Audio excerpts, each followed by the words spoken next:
Bonjour et bienvenue sur le podcast Les Perles de Jade. Des conseils précieux à collectionner, partager ou tout simplement à méditer. Je m'appelle Julie, française installée aux Pays-Bas depuis quelques années. Ancienne responsable d'un département achat devenu coach, j'ai décidé de changer ma vie afin de changer celle des autres. Je vous aide à trouver de nouvelles pistes de réflexion et à passer à l'action afin d'être plus épanoui dans votre vie. Abonnez-vous sur la plateforme de votre choix pour ne manquer aucun épisode. N'hésitez pas à me rejoindre sur Instagram, @julie_UGS, afin d'échanger. Le lien se trouvera dans les notes de l'épisode. En attendant, je vous souhaite une excellente écoute. Alors aujourd'hui, j'avais envie de vous parler de mes expériences passées et comment elles ont été au service de la vie que je me suis créée jusqu'à aujourd'hui. Je pense que c'est quelque chose qui vaut le coup de se poser comme question, c'est-à-dire comment notre passé a été au service de la personne que l'on est devenue aujourd'hui et celle qu'on s'apprête à devenir demain.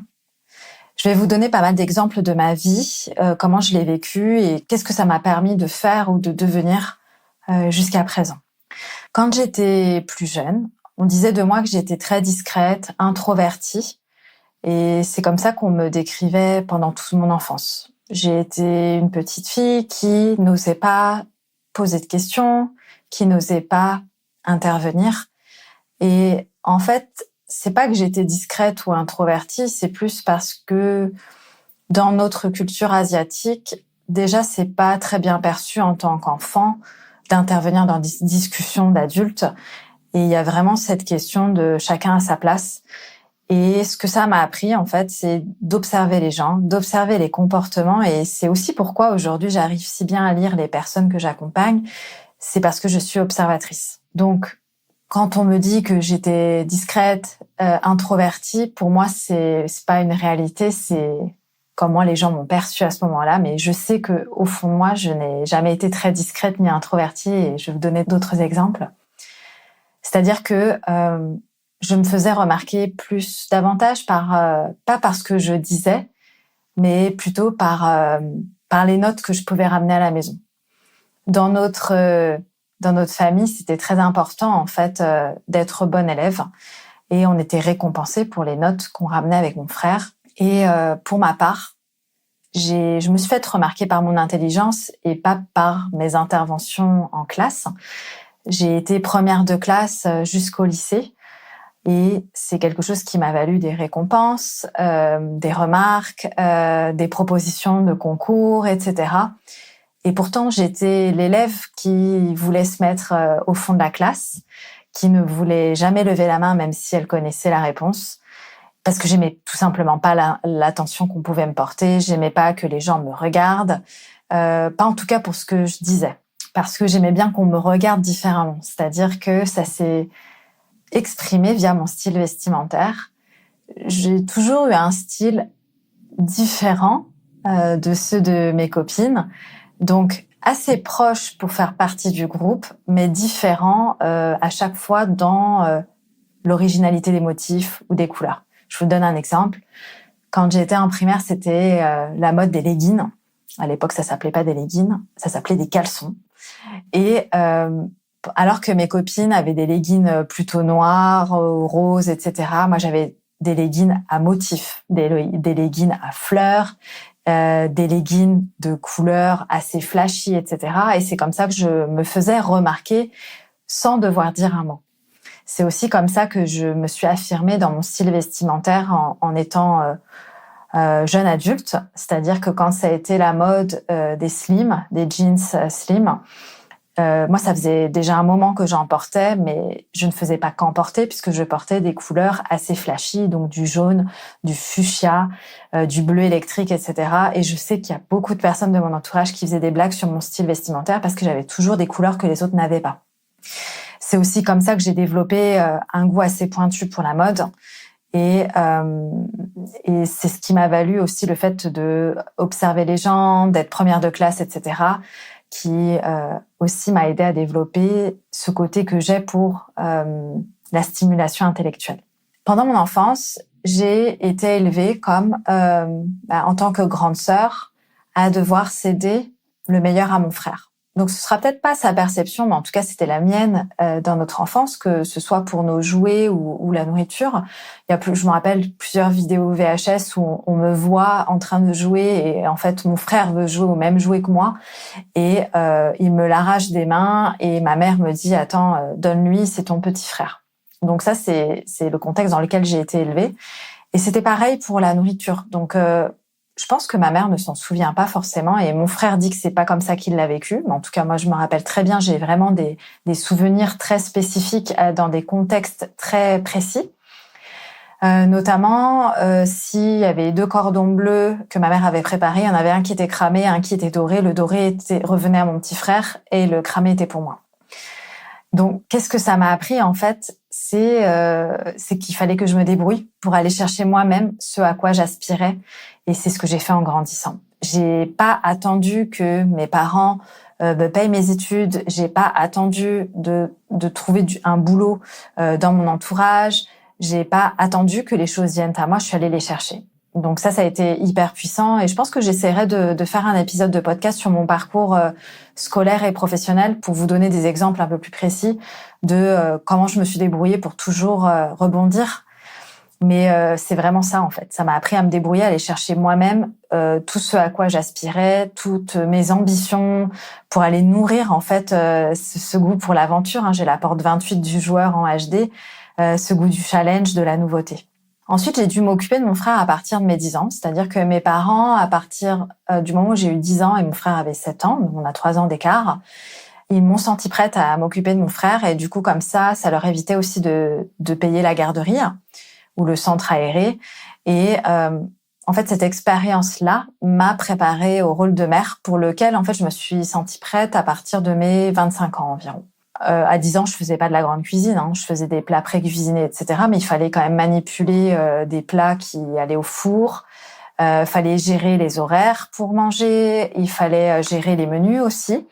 Et puis, en grandissant, j'ai commencé à cuisiner. Et après, ça a été des pâtes et ensuite des quiches, etc. Donc, j'ai commencé à faire à manger. C'est aussi pourquoi, une des raisons pour lesquelles aujourd'hui, j'ai goût à cuisiner et que ça ne me dérange absolument pas de faire à manger tous les jours. C'est parce que j'ai commencé très tôt à être sensibilisée à la cuisine. Et ce côté un petit peu de prendre soin, c'est aussi une de mes valeurs dans mon boulot. C'est-à-dire que je prends soin des autres personnes, que ce soit mes consoeurs, mes collaborateurs ou mes clients. C'est vraiment quelque chose que je fais de manière naturelle, mais parce que j'ai ça en moi, en fait. Et m'occuper de mon frère à partir de mes 10 ans, ça m'a juste préparé à mon rôle de mère, mais aussi donné goût à cuisiner et à m'occuper des autres. En tout cas, ça a mis ça en exergue. Ensuite, j'ai vu ma mère toute mon enfance faire les comptes devant nous en fin de mois. Je me rappelle, elle sortait tous les tickets de caisse, elle cochait les talons de chéquier, etc. Et c'est quelque chose qui m'a vachement marquée parce que je la voyais hyper organisée. Et elle faisait ça de manière assez rapide, une fois par mois, où je la voyais faire ses comptes. Et ça, ce que ça m'a apporté, c'est l'importance de la gestion financière, parce que quand j'ai été assez grande pour lui poser la question qui me taraudait, qui était, en fait, qu'est-ce que tu fais et pourquoi tu le fais ? C'est là qu'elle m'a expliqué que, en fait, elle vérifie que tout a été bien débité. Et si ça n'a pas été débité, elle sait que ce sera débité le mois suivant, et donc elle prévoira l'argent disponible sur le compte pour pouvoir payer cette facture. Avec mes parents, on n'a jamais vécu à découvert. Et puis, le seul crédit que mes parents ont contracté était le crédit immobilier pour la maison. Et puis ensuite, c'est nous qui avons contracté des crédits pour faire nos études. Donc, c'était pas dans notre manière de consommer à crédit. Et quand mes parents le faisaient avec leur carte bleue, c'était avec une conscience de gestion financière par la suite. Dans mon enfance, je peux dire que j'ai perçu le manque. J'ai vraiment réalisé, j'en parlais dans une interview que j'ai faite récemment, j'ai vraiment réalisé que j'avais manqué, entre guillemets, en arrivant en école de commerce, où j'ai réalisé que je faisais partie de rares exceptions de l'école, d'étudiants qui avaient contracté un emprunt pour pouvoir se payer cette école de commerce, alors que la majorité s'était vue offrir les frais scolaires par leurs parents. Et pendant que eux partaient en vacances à Courchevel, au Club Med, etc., moi, en fait, je travaillais. j'ai commencé à travailler à 16 ans.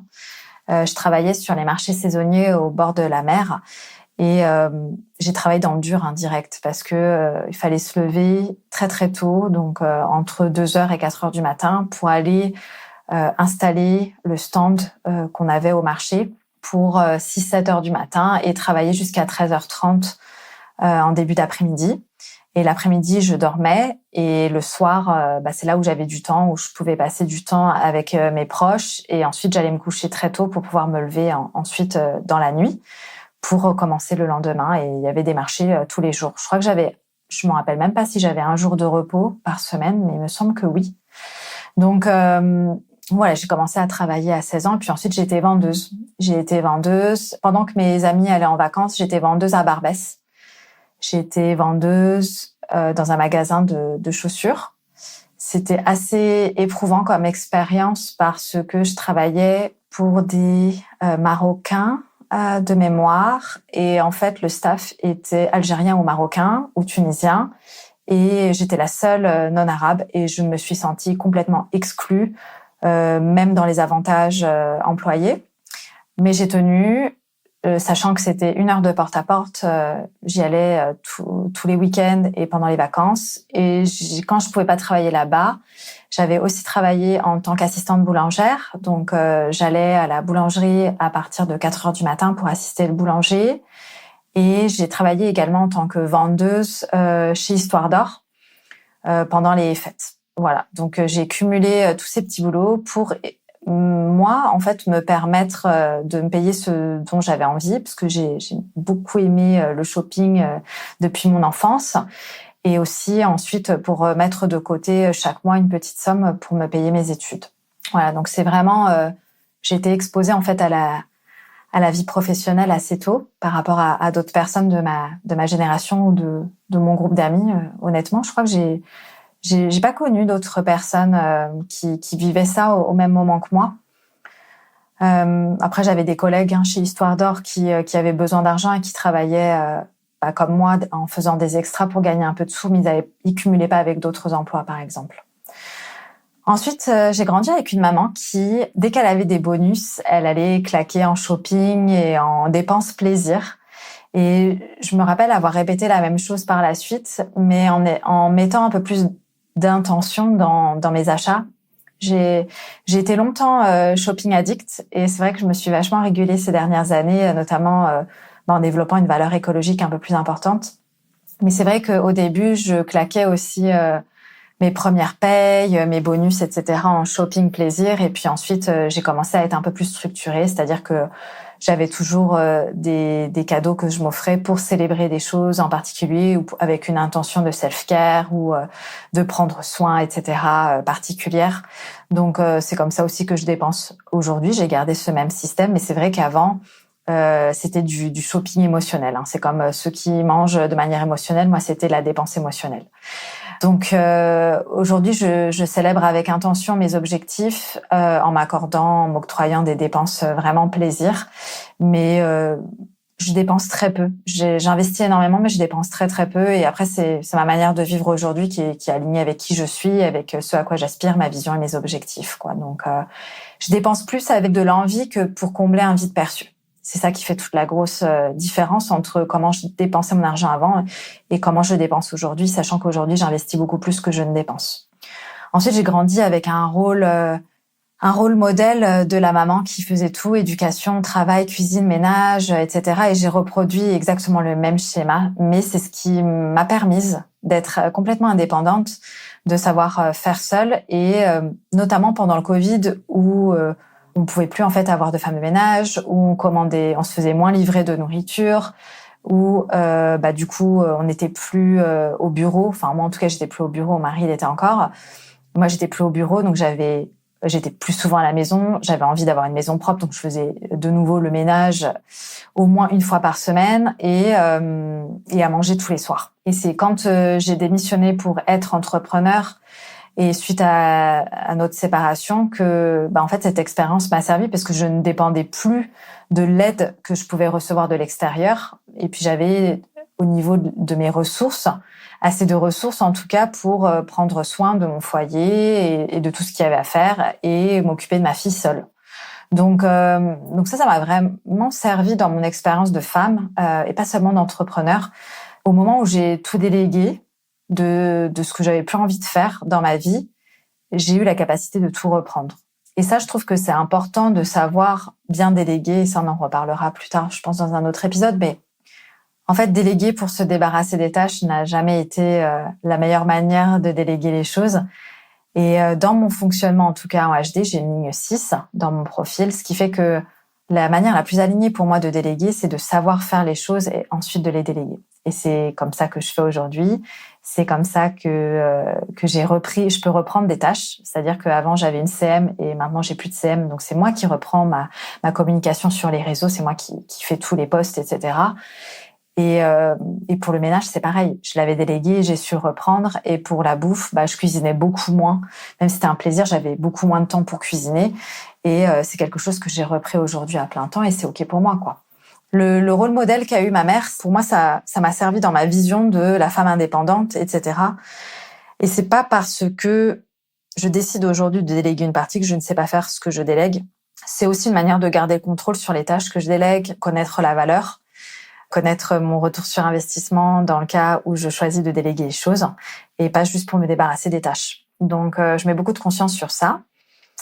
Ensuite, j'ai été au chômage pendant une année et malgré le fait que j'étais au chômage, je traînais pas en pyjama ni rien, je m'apprêtais tous les jours avec maquillage, tenue, etc. Je faisais le ménage tous les jours. J'habitais chez mon chéri qui est devenu mon mari entre-temps. Et je faisais à manger tous les soirs. C'est-à-dire qu'il rentrait, la bouffe était prête, la maison était propre et moi, j'étais hyper apprêtée. Ça m'a permis de me garder en activité et de manifester le bon boulot. Parce que je pense que si je m'étais laissée aller, j'aurais pas eu la même motivation, j'aurais pas eu la même vibration lors de mes entretiens. Et en fait, ça me gardait active, ça me gardait organisée. Ça me stimulait dans ma routine. J'ai la porte 5 en HD qui est activée, donc j'aime avoir une routine. C'est là où je suis le plus efficiente. Et c'est ça qui m'a gardée très active pendant une année de chômage. Et j'ai pas trouvé de boulot, pas parce qu'il y avait pas d'emploi, mais c'est parce que j'étais hyper exigeante. Le truc, c'est qu'après une année, au bout d'un moment, on se dit, bon, le chômage, c'est bien, mais pendant une année, je me suis bien emmerdée. Donc, moi qui accorde quand même une grande importance à la stimulation intellectuelle, comme je vous le partageais en début d'épisode, j'avais besoin de retourner dans le salariat pour être stimulée, pour rencontrer des gens, nourrir ma valeur connexion également. Donc, le fait que j'ai pas travaillé pendant une année, j'étais encore plus motivée pour retrouver un boulot mais c'est juste que j'ai mis des conditions et un cadre pour ne pas accepter n'importe quelle opportunité. Ça veut pas dire que c'était bien, ça veut pas dire que c'était moins bien. C'est juste ma manière de fonctionner. J'ai besoin d'être stimulée, donc j'aurais pu accepter n'importe quel emploi, mais j'ai émis l'intention d'accepter un emploi qui était en relation avec mes diplômes, c'est-à-dire qu'à l'époque j'étais diplômée d'un master 2 en achat, et donc j'avais émis l'intention de trouver un emploi dans les achats, et c'était ok de prendre un salaire moins élevé que ce que j'avais avant, et du coup ça a été le cas puisque je pense que quelques semaines plus tard, j'avais l'opportunité de remplacer ma cousine qui partait en congé mat dans un bureau d'achat où je pouvais travailler avec des grandes maisons. Donc, ça servait non seulement mon intention de travailler dans les achats, mais également ça nourrissait ma passion pour la mode. Donc, c'était une très belle expérience, quoique challenging. Je vous laisse découvrir des parties de ce challenge dans l'épisode qui s'appelle « Les trucs les plus what the fuck de ma carrière salariale » où je raconte quelques anecdotes liées à cette expérience. Ensuite, le fait qu'on m'ait refoulé pour certains entretiens, ça m'a permis d'apprendre. Parce que je me rappellerai toujours d'un entretien que j'ai eu pour Point S à Lyon. La personne qui recrutait m'avait demandé qu'est-ce qui ferait que vous pourriez avoir plus de pouvoir de négociation en tant que revendeur versus des entreprises comme Michelin, quoi. Point S, si vous connaissez pas, c'est des revendeurs de tout ce qui est attrait à l'automobile. Et donc, j'avais pas su répondre. Et c'est là qu'il m'a dit, en fait, vous manquez cruellement de maturité au niveau des achats. Et puis, c'était normal. J'avais fait qu'une année et demie d'expérience en achat sur le terrain. Donc, oui, j'étais consciente que je manquais d'expérience pour prétendre à un rôle de responsable catégorie en achat. Mais j'avais envie d'essayer de postuler. C'est ce genre d'entretien qui m'a nourrie, en fait, qui m'a fait me poser les bonnes questions et d'apprendre. Et depuis, j'ai su répondre à cette question. Et pareil, j'ai eu un entretien, je pense que c'était quand je travaillais chez Danone, où une directrice m'avait dit « Comment tu sais que tu as le meilleur deal que tu pouvais avoir ?» Et sur le moment, je n'avais pas su répondre et ça m'a fait vachement réfléchir par la suite. Et c'est là que j'ai trouvé mes propres réponses et qui ont fait que j'ai évolué avec un autre mindset. Et donc, chaque entretien que j'ai pu faire a pu m'apporter des pépites. Mais parce que j'étais ouverte à recevoir les leçons derrière. Ensuite, j'avais refusé des boulots où j'étais moins payée que mon chômage en valeur nette. Et je vous avais dit, je suis assez exigeante, mais c'est aussi ce que ça m'a appris, c'est de savoir à quoi j'aspirais, pourquoi et qu'est-ce qui me faisait vibrer et quels étaient mes non négociables, où se trouvaient mes limites et mon cadre. Donc ça, c'était hyper précieux. Moi, j'ai un profil spécifique en HD, donc c'est hyper important de mettre de la spécificité sur ce que je désire manifester dans ma vie.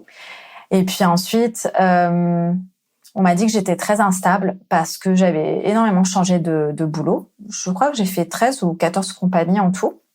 Et puis, j'ai beaucoup déménagé, j'ai beaucoup voyagé. Et tout ça fait que quand on regarde mon CV, on se dit, mais cette fille ne sait pas ce qu'elle veut. Elle est instable. Et donc, si on l'accueille dans notre entreprise, il se peut qu'elle rebouge l'année prochaine ou d'ici 2 ans. Donc, en général, les entreprises ne sont pas très friandes de ce genre de profil, notamment quand on postule sur des postes à haute responsabilité, comme ce que j'ai pu faire les dernières années de salariat.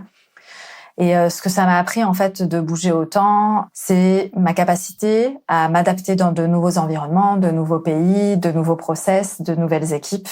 Et c'est ce que j'ai dit en entretien, en fait. C'est juste, j'ai une capacité beaucoup plus importante que la majorité des gens d'adaptation.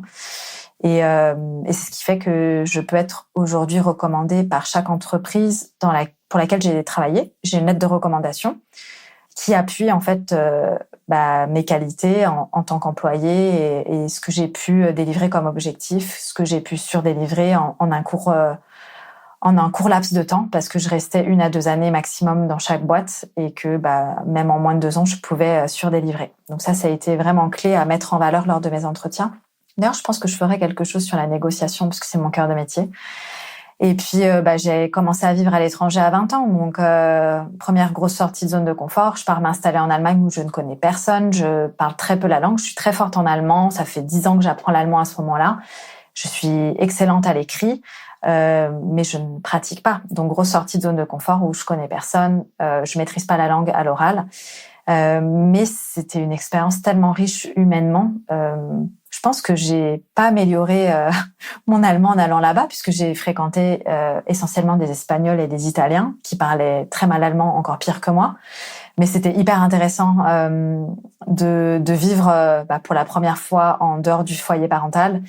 Et depuis, je suis pas retournée vivre chez mes parents, sauf pour des missions spécifiques ou un laps de temps prédéfini. Donc très belle expérience. Donc je ne vis plus chez mes parents depuis 20 ans. Je viens d'avoir 40 ans, donc ça fait 20 ans que je vis plus chez mes parents. Et ouais, cette première expérience m'a juste permis de réaliser que je pouvais aller n'importe où, n'importe comment, et que je saurais m'adapter dans n'importe quel environnement. Et par la suite, j'ai déménagé quasiment tous les 2 ans pour suivre mon mari qui était transféré au sein de la même boîte à différents postes au sein de l'Europe. Ça m'a obligée, parce que c'est un choix que j'avais, mais c'est un choix pas équitable dans le sens où, en fait, parfois j'étais très bien dans la boîte dans laquelle j'étais et puis je quittais pour suivre mon conjoint parce que c'est lui qui avait le boulot le plus stable et qui avait un chemin d'expansion déjà tracé, alors que moi je venais d'arriver moins de 2 années avant dans l'entreprise, donc j'avais pas les opportunités qu'il avait. Et puis, il gagnait mieux que moi. Donc, c'était pour moi un choix de logique que de le suivre. Ça m'a donc obligée à démissionner, à retrouver du travail à chaque fois rapidement, rebondir. Mais c'est aussi ce qui m'a permis de gagner plus que lui au final, puisque plus je changeais de boulot, plus j'avais d'expérience, plus je pouvais emmener les best practices de chaque entreprise dans l'entreprise dans laquelle je bossais.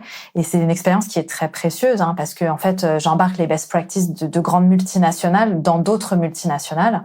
Et puis c'est un savoir qui est très précieux parce qu'ils peuvent pas savoir comment ça bosse chez Decathlon, chez Danone, etc. À moins d'avoir quelqu'un qui y a bossé, quoi. Donc c'était une expérience pour laquelle ils ont payé volontiers. C'est ça qui a fait que j'ai commencé à gagner de plus en plus d'argent, de grimper de plus en plus vite dans les échelons, jusqu'à avoir des responsabilités que d'autres personnes de mon âge, avec mon profil et mes diplômes, n'avaient pas encore réussi à atteindre, des paliers qu'ils n'avaient pas réussi à atteindre. Ensuite, il y a aussi quelque chose qui m'avait marqué dans mon expérience de vie, c'est que quand j'ai repostulé dans une entreprise dans laquelle je voulais retourner bosser, il y a l'ancien directeur pour lequel je bossais qui a dit au recruteur que je manquais de leadership et que je n'avais pas le profil.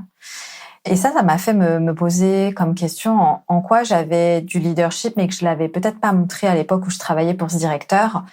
Et qu'est-ce que les entreprises pour lesquelles j'avais envie de bosser, elles avaient envie de voir au sein de leurs équipes et de leur structure. Quelle sorte de leadership pouvait sortir de l'ordinaire et pouvait être un no-brainer pour eux en entretien. Et donc, c'est comme ça que j'ai calibré aussi mes candidatures, ce qui a été vraiment à mon service. C'est comme ça que je suis devenue responsable Europe, ensuite responsable IMIA, donc c'est Europe, Middle East and Asia, et puis ensuite responsable monde. Donc c'est vraiment en ayant cette valeur ajoutée et en me positionnant avec certitude sur ce que je pouvais apporter aux entreprises. Qu'est-ce qui a été aussi challenging dans ma vie? Le fait de m'être faite agresser plusieurs fois en région parisienne, ça m'a aidé aussi à reconnecter avec mon sens de l'observation, parce qu'aujourd'hui, j'arrive à détecter rapidement des comportements louches, mais pas forcément en vibrant la peur, c'est vraiment neutre en fait. On pourrait même comparer ça à l'intuition.